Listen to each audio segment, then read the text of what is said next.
आज हम लोग मणिपुर संकट पर बात कर रहे हैं। आप सभी लोग न्यूज़ सुनते होंगे, मणिपुर में घरों को जलाया जा रहा है और जमकर हिंसा हो रही है। तो इसके पीछे कारण क्या है? ठीक है, अभी जो हिंसा हो रही है वो कब से शुरू हुई है, थोड़ा बहुत हम लोग उसकी जानकारी पहले ले लें। मणिपुर में जो कुछ हो रहा है उसके पीछे मूल रूप से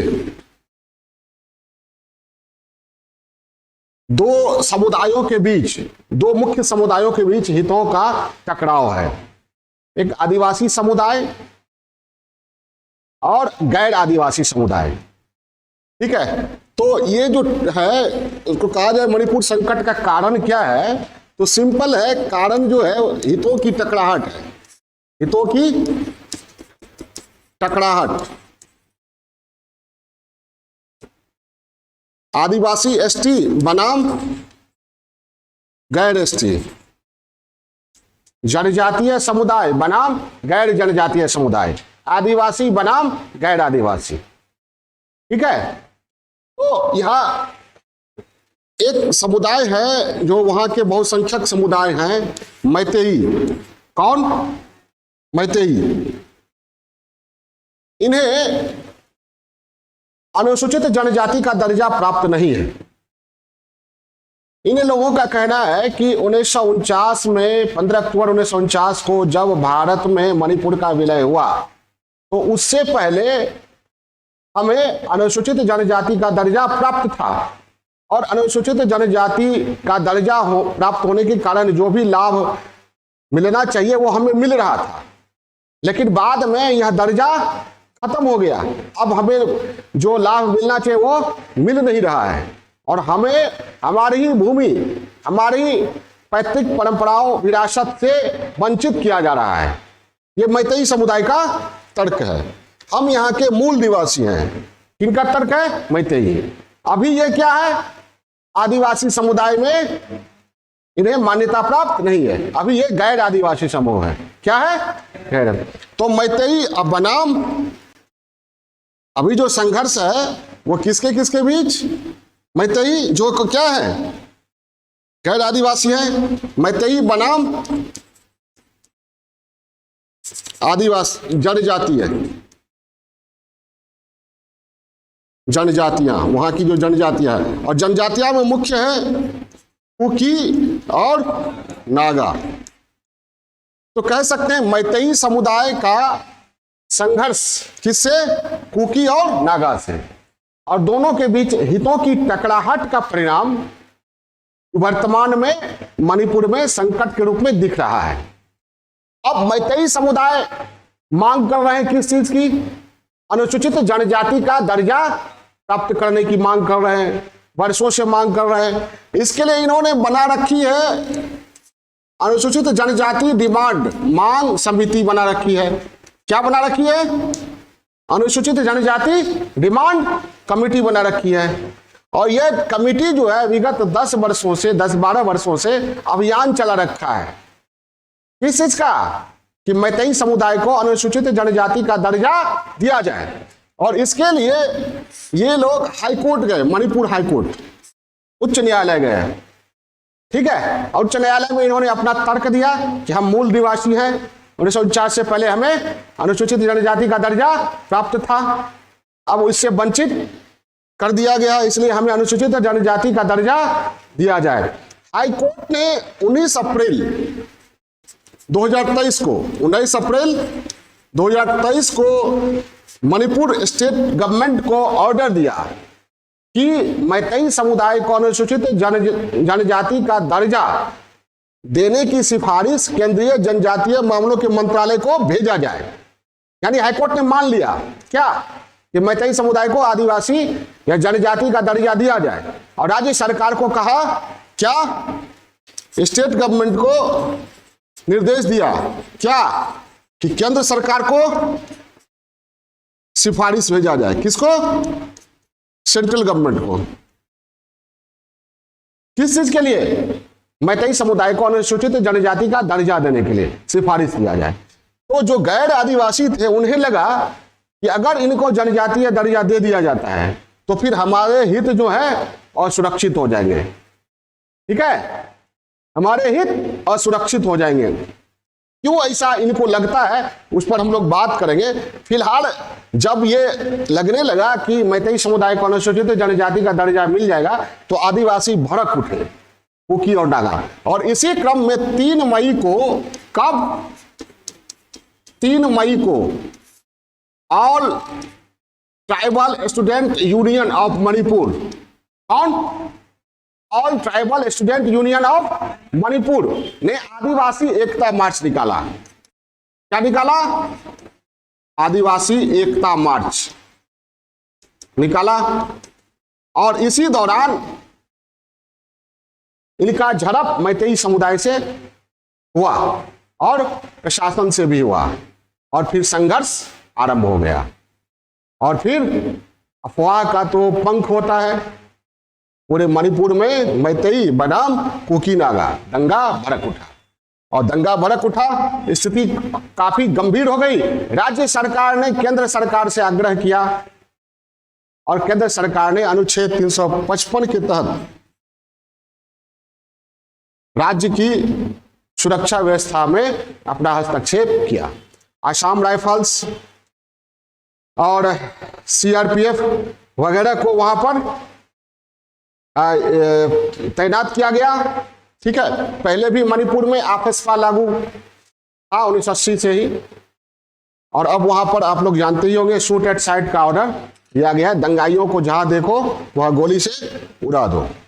तो अनुच्छेद 355 के तहत केंद्र सरकार ने वहां की शांति और व्यवस्था सुरक्षा का हाथ अपने जिम्मे ले लिया है। अनुच्छेद 355 क्या है? अनुच्छेद 355 राज्य में शांति व्यवस्था, संवैधानिक तंत्र को सुरक्षित रखने, राज्य को बाह्य आक्रमण से सुरक्षित रखने की जिम्मेवारी केंद्र की है।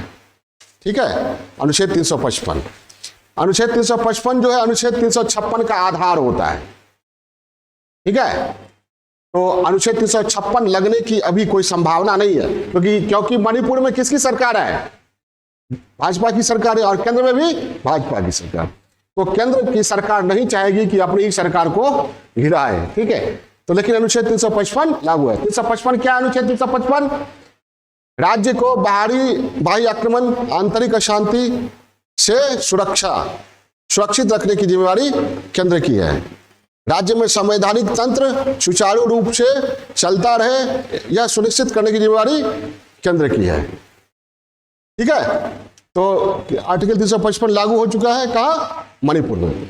और दंगा भड़क चुका है, दंगे जारी है। अभी जब हम आप लोग को पढ़ा रहे हैं तभी दंगे हो रहे हैं, न्यूज में देखते होंगे, जलते हुए घर, ठीक है, बंदूक लहराते, कुकी नागा मैतेई वगैरह वगैरह। ठीक है, अब हम चलते हैं। ये तो बताया मैंने वर्तमान में जो कुछ हो रहा है। अब इसके पीछे मूल कारण क्या है उस पर चलते हैं। मूल कारण को जानने के लिए इसके मणिपुर के मैप को, मणिपुर की आबादी और भूगोल की संरचना को देखते हैं हम। इसकी भूगोल और संरचना को देखते हैं। ठीक है, अब यहां पर देखिए, ये मणिपुर का ये मैप है। अब मणिपुर का जो भूगोल है उसको 2 भागों में बांटा जा सकता है। एक घाटी का एरिया, घाटी का एरिया में इम्फाल ईस्ट, इम्फाल वेस्ट, विष्णुपुर, थ्रोबोल, ये जो है घाटी का एरिया है। क्या है? कई छोटी छोटी नदियां यहां बहती हैं। ये पूरे मणिपुर के भूगोल का 10% है। क्या है? 10%। यहां मैतेई समुदाय का दबदबा है और मैतेई समुदाय मणिपुर का बहुसंख्यक समुदाय है। पूरी मणिपुर की पूरी आबादी में 53% है मैतेई का। तो ये 10% जो है घाटी का एरिया है और बाकी जो है वह चारों ओर वह क्या है? पहाड़ी एरिया। कितना? 90%। यानी लगता है क्या कि मणिपुर जो है क्रिकेट स्टेडियम की तरह है, जिसे पिच है घाटी, और बाकी दर्शक दीर्घा बना हुआ है, फील्ड है, नहीं समझे? तो 90% क्या है? चारों ओर पहाड़ी एरिया और बीच में घाटी। घाटी में किसका वर्चस्व है? मैतेई का। और पहाड़ी क्षेत्रों में जनजातियों का, कुकी का, नागा का। 33 जनजातियां हैं। कितनी जनजातियां हैं? 33 जनजातियां हैं, जिसमें मुख्यतः कुकी और नागा से ही जुड़ी हुई है। अब पहले कुकी और नागा के बीच भी संघर्ष होता था, और नागा लोग तो ग्रेटर नागालैंड, भारत से अलग देश की ही मांग करते हैं, उसमें बहुत सारे हैं नागा इससे। ठीक है, तो पहले से सशस्त्र संघर्ष होता रहा यहाँ, और जब हितों की टकराहट हो तो लड़ने की आदत है, बंदूक लहराते हुए उतर जाना है अपने हितों की रक्षा के लिए। ठीक है, थोड़ा सा लगा कि हितों को खतरा पहुंचेगा, बंदूक लेकर उतर जाना है। समझ आई बात? तो 10% में मैतेई है जो बहुसंख्यक है, अब बाकी 90% में जो अल्पसंख्यक है जनजातियां वो है।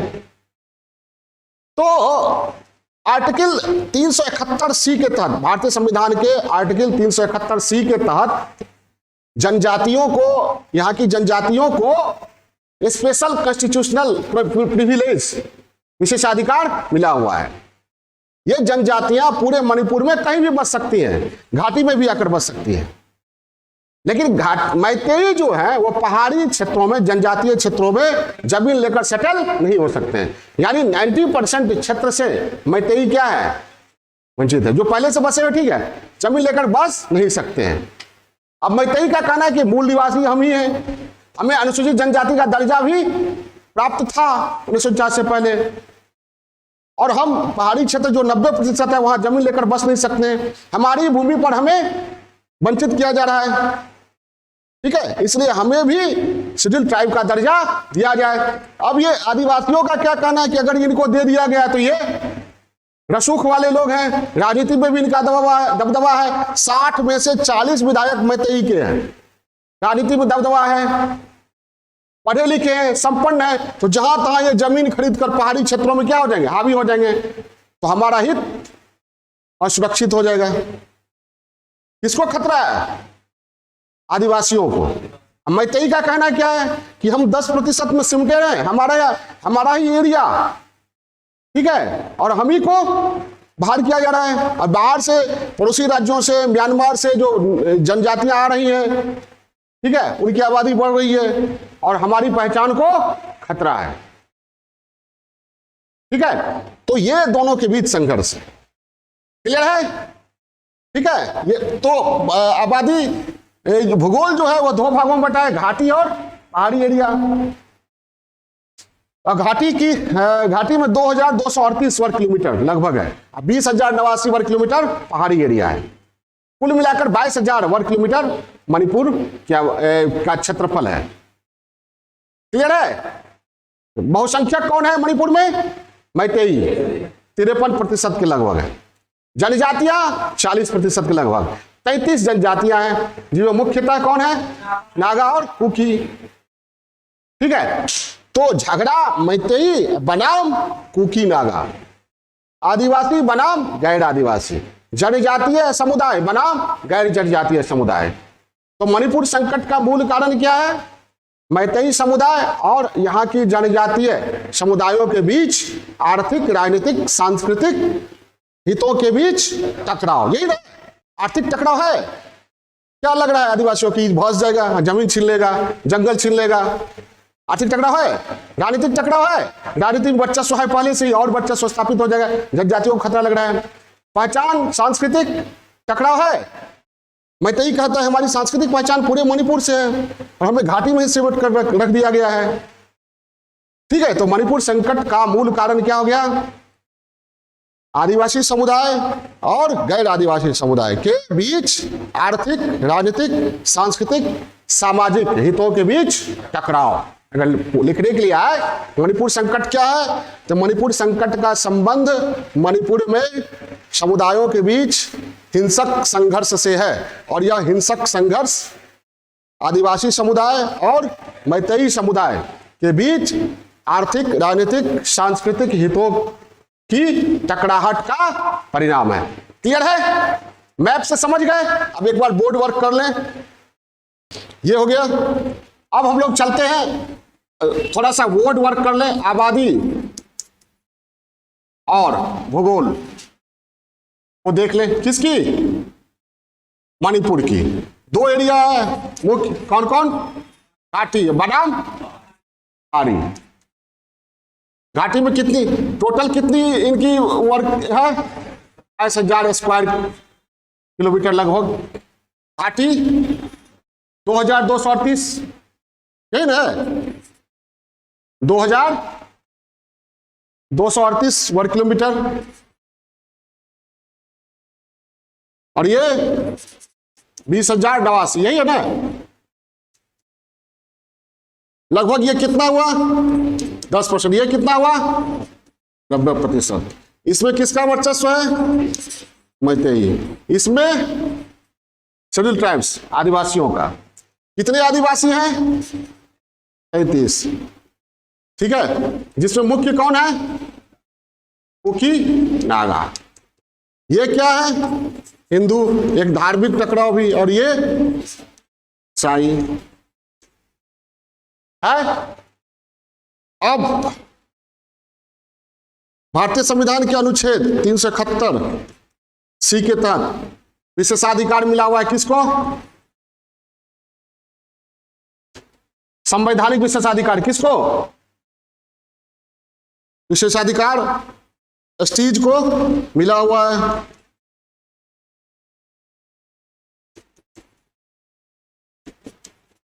ये कहीं भी जमीन खरीदकर बच सकते हैं। और लैंड रिफॉर्म एक्ट के तहत आदिवासी कहीं भी बच सकते हैं। क्या? कहीं भी बच सकते हैं। मैतेई पहाड़ी में बच सकते हैं? नहीं। कहां? घाटी में। यही टकराव है। ठीक है, आगे बढ़े। अब दोनों समुदाय का तर्क, संघर्ष जो है, संघर्ष का कारण क्या है? दोनों के हित, दोनों के क्या तर्क है भाई? दोनों कहता है कि हमारे हितों को खतरा है। तो क्या हित है, क्या तर्क, वो समझेंगे ना। मैतेई समुदाय का तर्क और जनजातियों का तर्क। मैतेई समुदाय का तर्क क्या है? क्या बताया था मैंने? इन्होंने अनुसूचित जनजाति डिमांड कमेटी बना रखी है और ये 10 वर्षों से अभियान चला रहा है। क्या? कि हमें अनुसूचित जनजाति का दर्जा दिया जाए। इनका क्या कहना है? हम मूल निवासी हैं। क्या है? मूल निवासी है। और 1949 मणिपुर का भारत में विलय कब हुआ? 15 अक्टूबर 1949। आ रहा है ना ऊपर वीडियो में यहां तक। और पूर्ण राज्य का दर्जा 1972 में पूर्ण राज्य। अब उससे पहले क्या था? केंद्र शासित प्रदेश। क्या था? क्लियर है? तो 1949 से पहले शेड्यूल ट्राइब का दर्जा क्या था? प्राप्त था। किसको? मैतेई को। ये तर्क है किसका? मैतेई का। इनका तर्क क्या है? कि हम केवल घाटी में बच सकते हैं, पहाड़ी में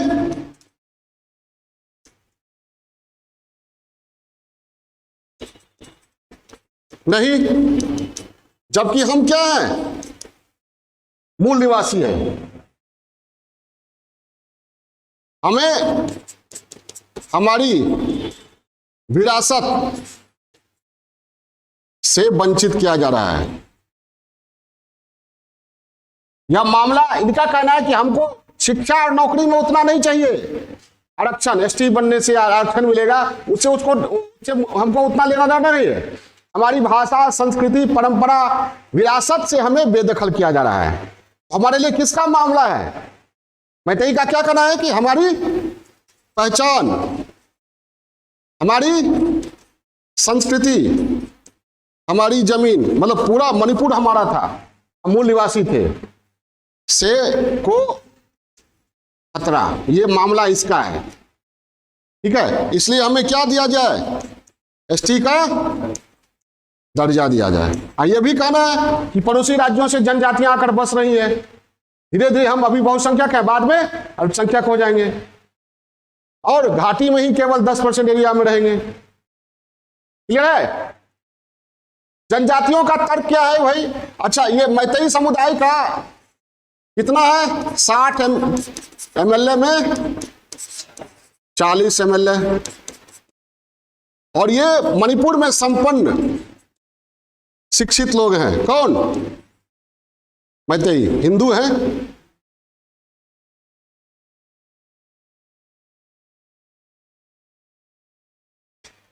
हाँ, जनजातियों का तर्क क्या है कि मैतेई प्रभावशाली वर्ग है। क्या है? प्रभावशाली वर्ग है। अगर इन्हें एसटी का दर्जा दिया जाता है तो क्या होगा, शिक्षा, नौकरी और जमीन भी ये खरीद सकते हैं।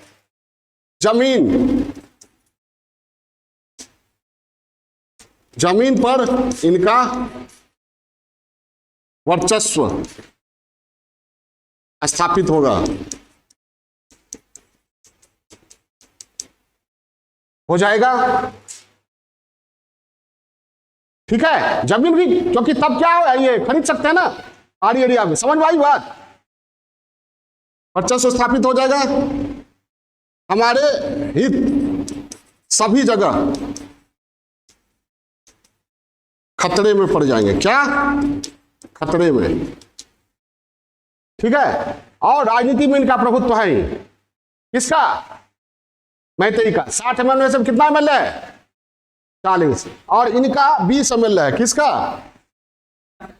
मात्र 20 MLA। ठीक है, और कुछ दिनों पहले जैसा कि मणिपुर के मुख्यमंत्री बीरेन सिंह है ना, उनका कहना था कि जनजातियां जो है पहाड़ी क्षेत्र में अफीम की खेती कर रही हैं, वन एवं अभयारण्य वाले इलाके को पर गैर कानूनी तरीके से कब्जा कर लिया है, तो वहां से उनको हटाया जा रहा है। ठीक है, और आदिवासियों का कहना था कि नहीं, यहाँ तो हम पहले से जमे हुए हैं प्राकृतिक रूप से। ठीक है, बहुत सदियों से बसे हुए, हम अपनी जमीन पर हम अतिक्रमण कुछ नहीं कर रहे हैं। इससे भी वह आदिवासियों में असंतोष था। तो जनजातियों का तर्क क्या है? हमारे हित सभी जगह खतरे में पड़ जाएंगे।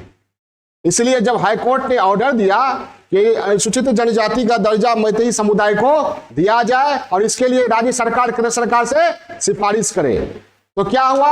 आदिवासी भड़क उठे और मैतेई समुदाय और आदिवासी समुदाय के बीच संघर्ष। ठीक है, मैतेई का मानना है कि हम अपने अस्तित्व और पहचान की लड़ाई लड़ रहे हैं, आदिवासी समुदाय का भी यही कहना है, क्या? हम अपने अस्तित्व और पहचान की लड़ाई लड़ रहे हैं।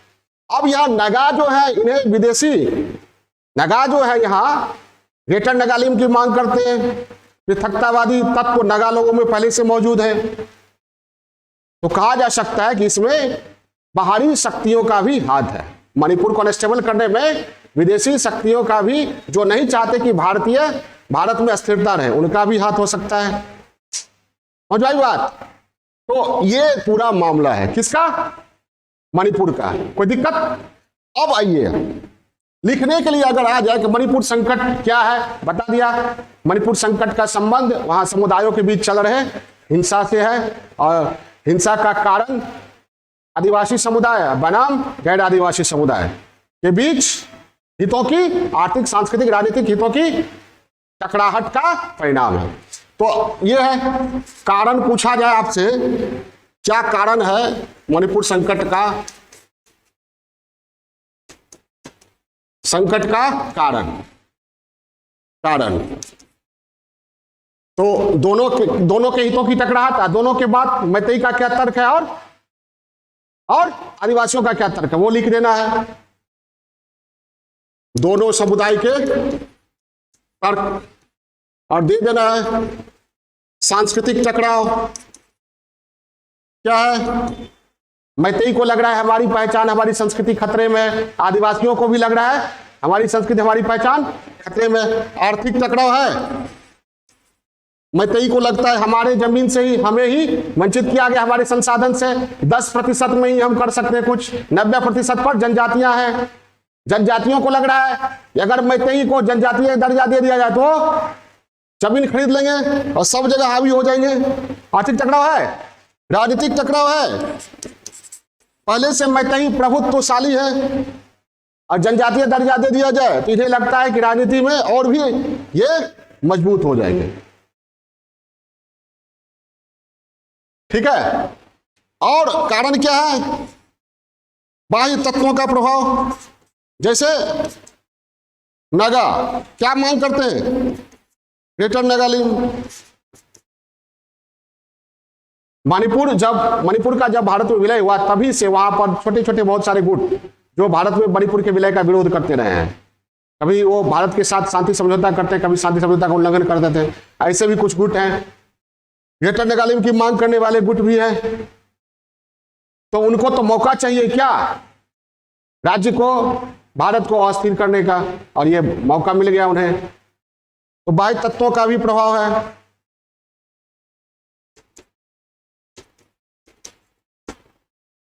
ठीक है, ये है। अब परिणाम क्या हो रहा है? मणिपुर में हिंसा, मणिपुर संसाधन की क्षति। किसके संसाधन की क्षति हो रही है? मणिपुर के लोगों की ही ना।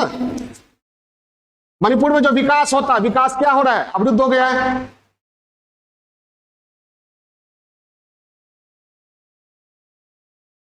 मणिपुर की छवि और कुठाराघात और आर्टिकल 355 लागू कर दिया गया है। असम राइफल्स, सीआरपीएफ वगैरह को सुरक्षा का जिम्मा सौंपा गया है। सेना भी है। इससे पहले अब मणिपुर में पहले भी आपसपा लगा था और वहां पर छोटे छोटे गुट को खत्म करने के लिए ऑपरेशन ऑल क्लियर भी चला था 2007 के आसपास।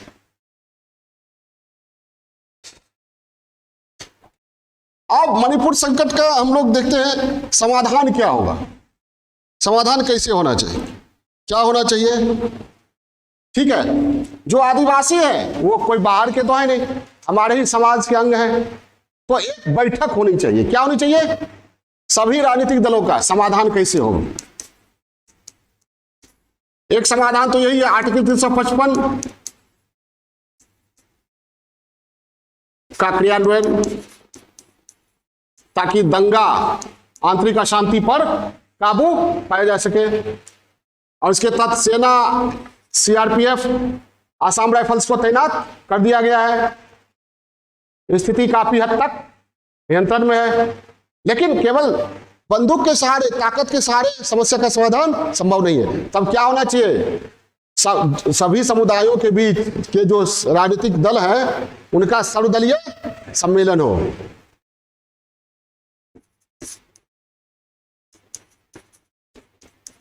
सर्वदलीय राजनीतिक सम्मेलन और सभी जनजातियां और मैतेई समुदाय की भी बैठक हो, एक तो राजनीतिक स्तर पर और सामाजिक स्तर पर। सर्व समाज सभा समझे ना, सभा यहां हो और केंद्र और राज्य के बीच सहकारी संघवाद की भावना, और इस पर सुप्रीम कोर्ट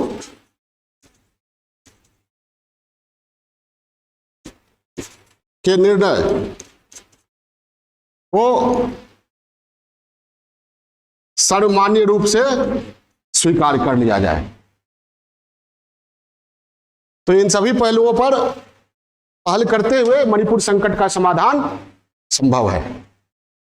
ठीक है, केवल शक्ति के बल पर संभव नहीं है। न्यायपालिका, संसद और सामाजिक बैठक, सर्वदलीय राजनीतिक सम्मेलन के द्वारा मणिपुर की समस्या का समाधान संभव है। ओके, जय हिंद।